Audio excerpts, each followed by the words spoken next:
psychology, psychology, the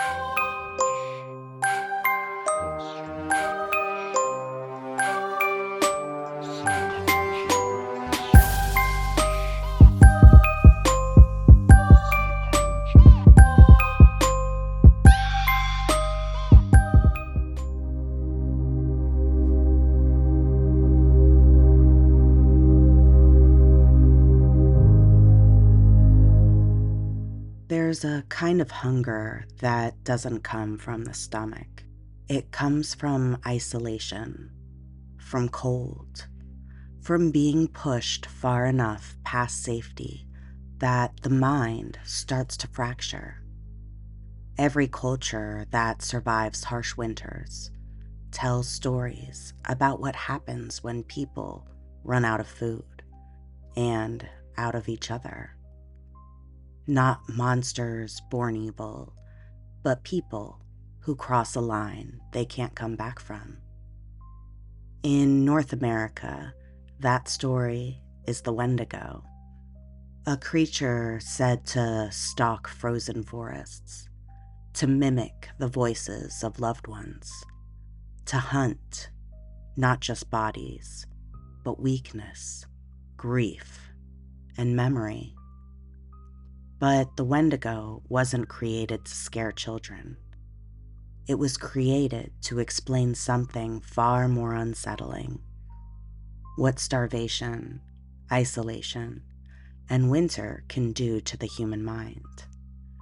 I'm Tara Peralt, a doctoral student at the University of South Florida, and I want to tell you a story, and then I want to take it apart slowly. Because the real horror of the Wendigo isn't the thing in the trees. It's the idea that, under the right conditions, it used to be human.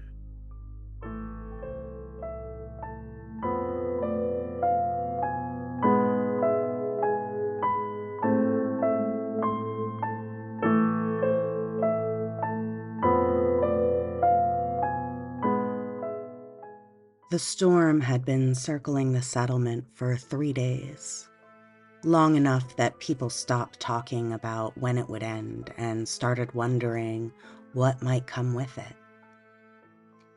By the fourth night, the wind wasn't just howling, it was screaming.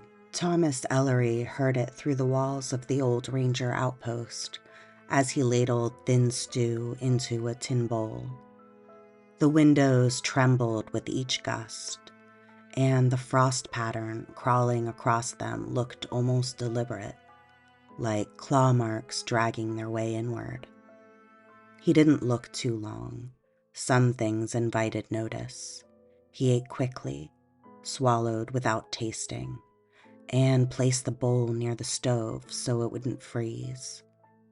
The light from the kerosene lamp barely cut 5 feet into the dim cabin, and beyond that was only shadow and the constant rattle of winter trying to get in. He had just begun to bank the fire when the knock came. It wasn't polite. It wasn't panicked. It was desperate. The kind of knock a person makes when they're not sure they're still in the world.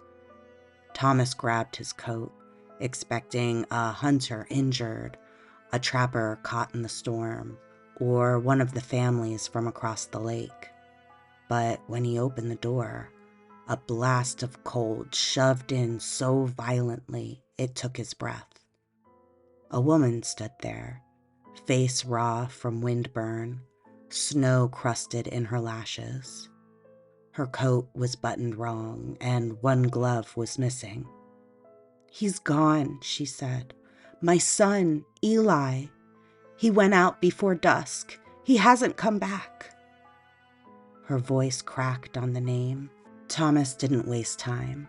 He took his lantern from the hook, packed tinder in the pocket of his coat, and followed her out into the night. The world was silent in that unnatural winter way. There were no birds, no creaking branches, not even wind, just the crunch of their boots sinking into the surface crust. They followed Eli's tracks towards the snare line. The boy had walked with purpose at first, prints spaced evenly, steps careful. But halfway down the trail, the tracks changed. Thomas knelt beside them.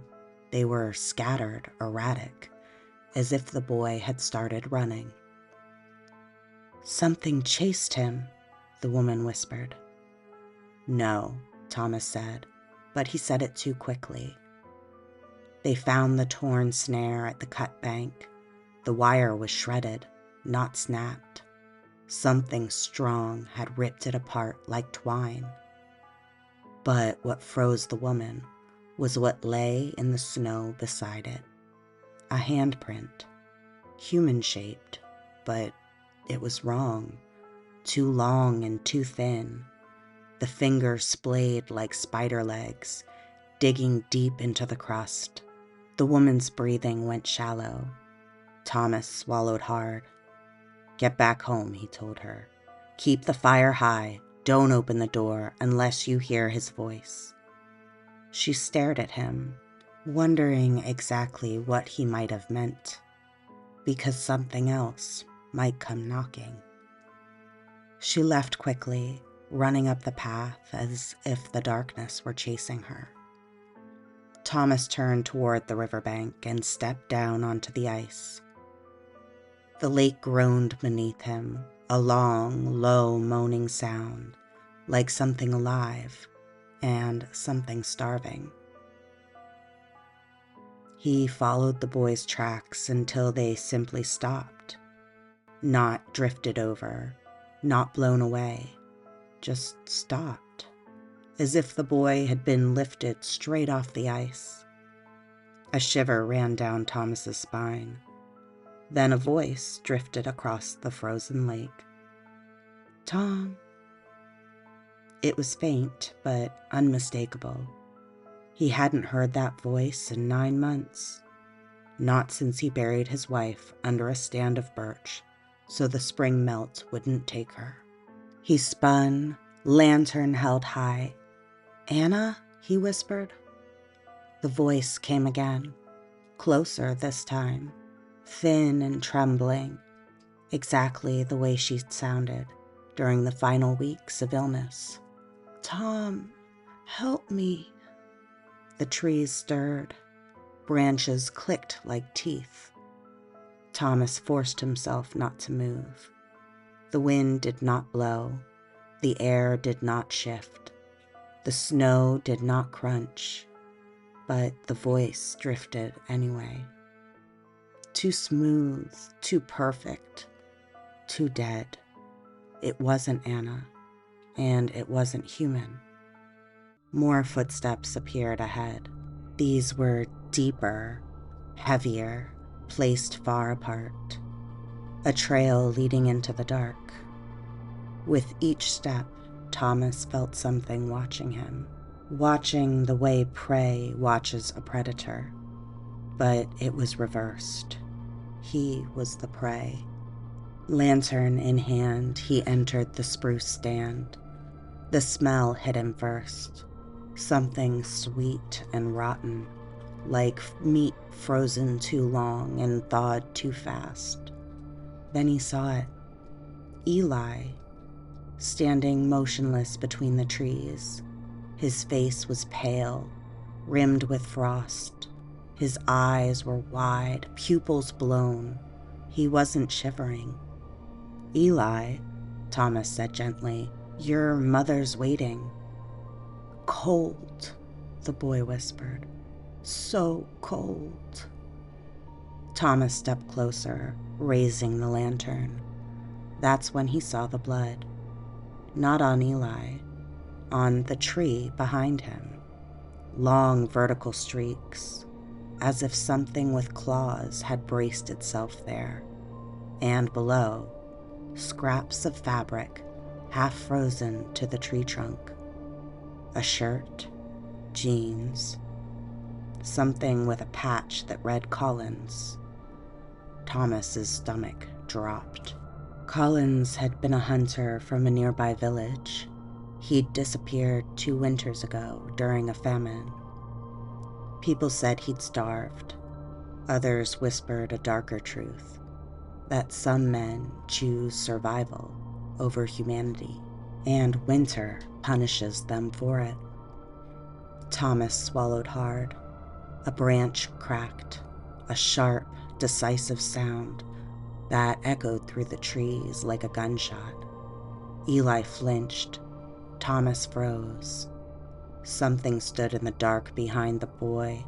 It was tall and angular. It was just wrong. Its limbs were too long, its ribs too sharp. His ribs were sharp enough to tear through skin. Its skull was stretched, and its mouth hung open in a yawning gape of hunger. In the lantern light, Thomas saw shreds of clothing embedded in its flesh. There were tatters of denim and plaid. One boot still clung to its deformed foot, laced halfway up. A human boot. The creature leaned in, breathing steam in great, hungry blasts, and whispered in a voice that sounded exactly like Eli's mother. "Eli, come home." The boy whimpered. Thomas's lantern flickered. The creature's head snapped towards him with a jerking motion that no living neck could make. Its eyes were sunken and glowing faintly, fixed on him with an intelligence that chilled the marrow. Then its jaw cracked open wider, too wide, like it was unhinging. "Tom," it whispered, using Anna's voice again. "You left me." The thing lunged. Thomas shoved Eli aside and threw himself backwards as a long arm swept past his head, claws raking bark from trees like wet paper. The lantern shattered, plunging them into darkness. Snow exploded under the creature's weight as it charged impossibly fast. Thomas rolled, hands scrambling for anything, maybe a branch, a stone, or a prayer. Something closed around his ankle. It was cold, bony, and strong. Eli screamed. Thomas kicked with everything he had. His boot connected with something hollow, like hitting a drum made of bones. The grip loosened, just long enough for him to crawl towards the faint light from the clearing. The creature shrieked, a sound like wind whistling through a corpse's ribs. Thomas burst from the tree line, grabbing the boy by the coat, dragging him across the ice. Behind them, the creature leapt from the trees with a speed that defied physics, limbs bending at obscene angles as it sprinted, hunger first, towards them. "Help me," it cried in Anna's voice, in the boy's voice, in Colin's voice, in Thomas's own voice. Thomas reached the cut bank, shoved Eli up it, and heaved himself after. The creature's claws raked the ice where his leg had been a split second before. They stumbled towards the outpost, snow flying, the creature shrieking behind them with a noise that peeled at the edges of sanity. Thomas flung open the door, shoved Eli inside, and slammed the latch down a heartbeat before something slammed into the wood hard enough to crack it. The walls shuddered. The thing screamed, an inhumane, endless wail of starvation and rage. A long skeletal arm punched through a gap in the boards, groping blindly, claws snapping. Thomas grabbed the hot iron poker from the stove and drove it into the reaching limb. The creature screeched, yanked back, and the arm vanished. For several minutes, the Wendigo circled the cabin, snarling, calling their names, scraping its claws across the logs, mimicking every loved voice it could recall. The wind shifted, the footsteps retreated. The forest swallowed the sound. Thomas collapsed to the floor, breath shaking. Eli sobbed quietly into his coat sleeves. Outside, something enormous moved through the trees, but it did not approach again. It had other prey to hunt. Morning came slowly. It was gray and reluctant. Eli's mother arrived at dawn, tearful, overwhelmed. The boy ran into her arms. Thomas leaned against the doorframe, exhausted. As the family walked away, Thomas noticed something on the edge of the tree line. A figure. It was gaunt and tall and unmoving, watching them. He knew what it was now, knew its story, knew its hunger, and he knew something else. The curse didn't just haunt the forest. It waited, patient and starving, and winter always came again.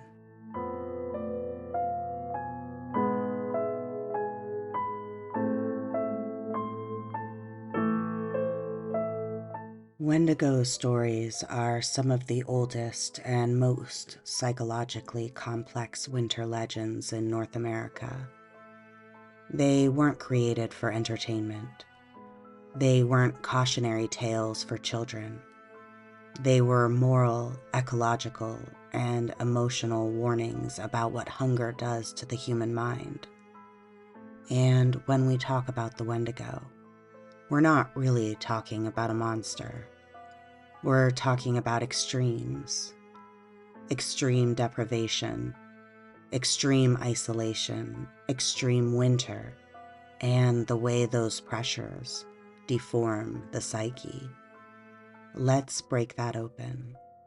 Because to understand the Wendigo, you have to understand what starvation does to a person. Not metaphorically, but neurologically, biologically, morally.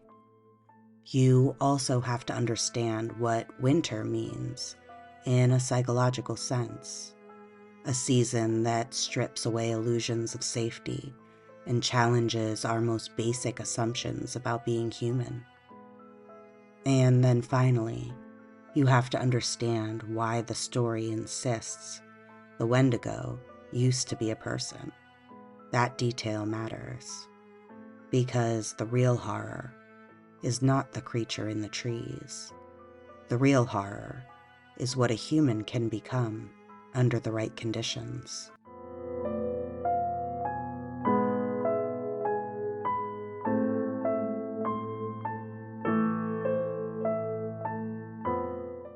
Across the Algonquin and Cree traditions, the Wendigo isn't born a monster. It begins as a person pushed past the point of moral survival. In periods of deep winter famine, communities face choices that are almost unimaginable today. Hunting failed, crops stored from the fall ran out. The cold lasted longer than expected. People isolated in the woods, sometimes for weeks without food or heat or help. The fear wasn't just physical hunger. It was moral hunger. The fear that someone might choose to eat human flesh to live another day.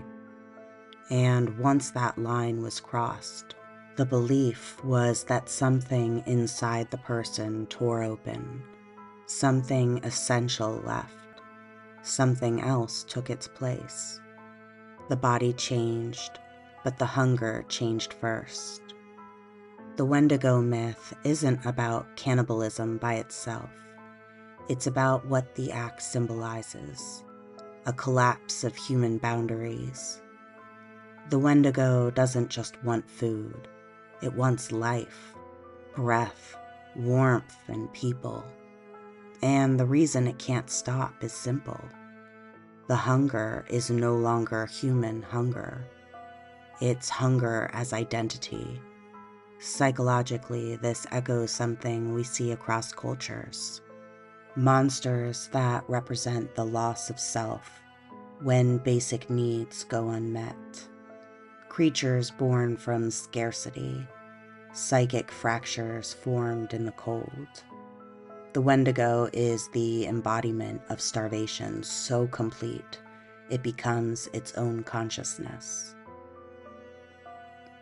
When a human body is deprived of food long enough, the brain changes, not metaphorically, but literally. Starvation alters hormone levels, destroys sleep patterns. It weakens impulse control and creates hallucinations.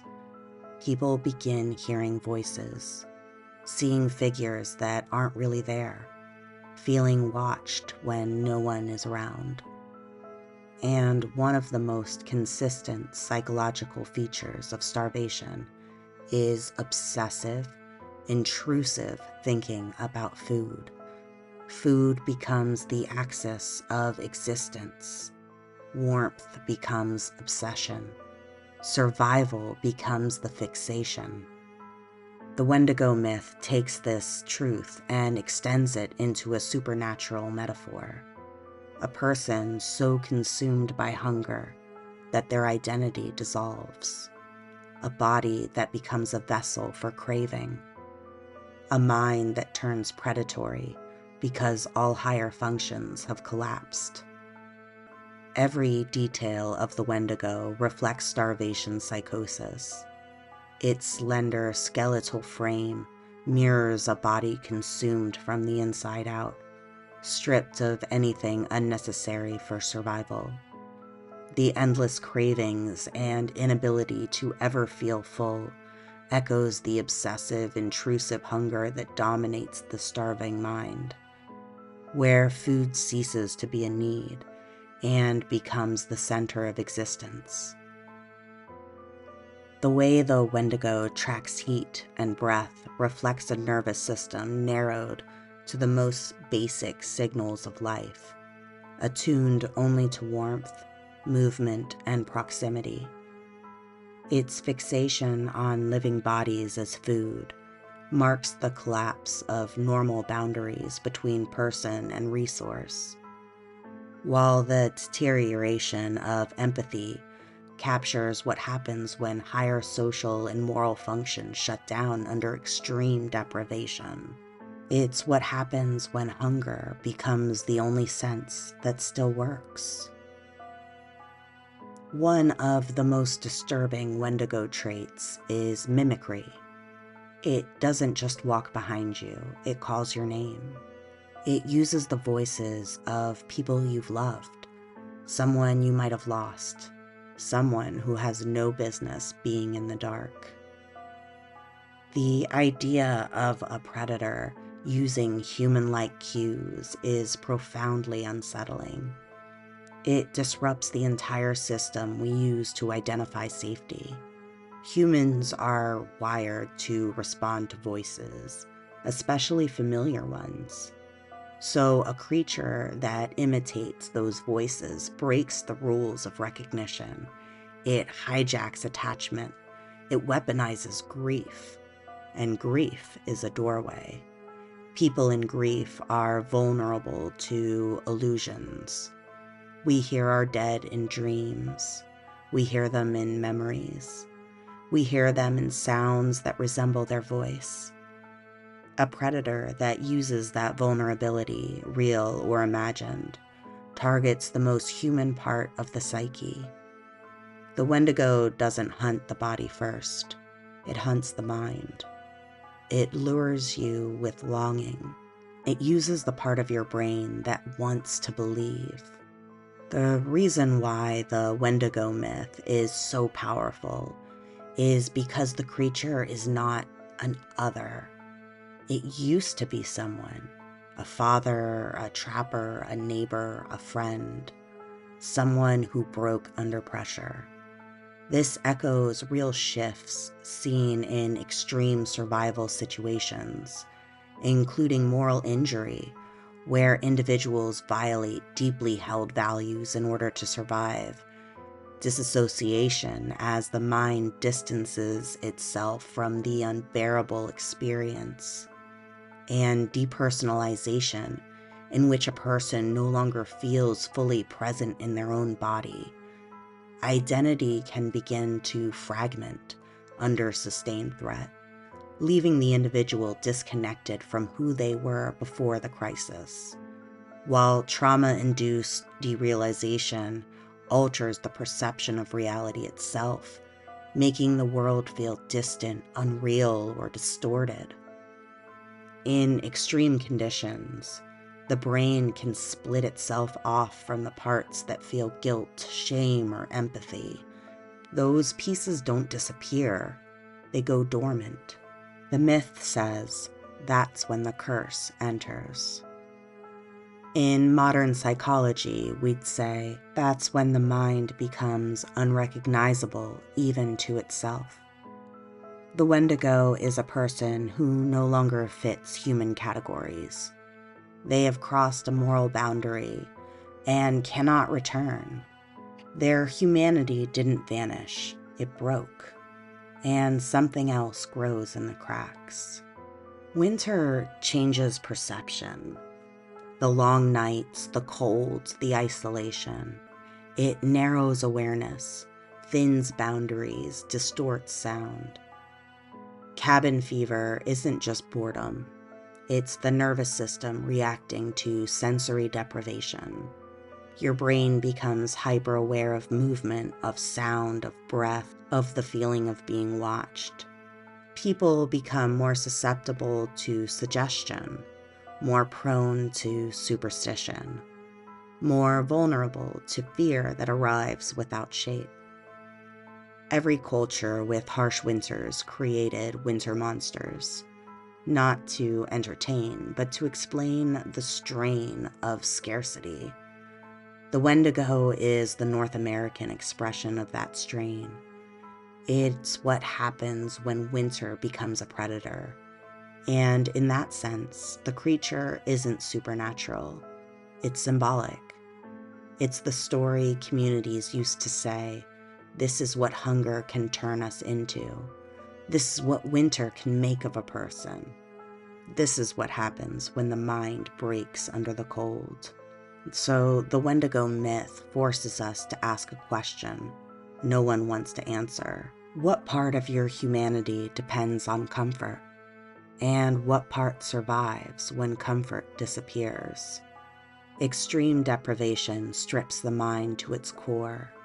Abrupt moral boundaries, unpredictable instincts, shifts in personality, and desperate decisions. The Wendigo represents the part of the psyche humans fear most, the part that could break, the part that could hunger for the wrong things, the part that could lose itself. We like to pretend those parts don't exist, but under enough pressure, they do. That's why the Wendigo myth endures. It's not the story of a monster stalking the woods. It's the story of a part of the human mind we hope we never meet. But winter has a way of thinning the veil between who we think we are and who we could become. And the Wendigo walks in that space.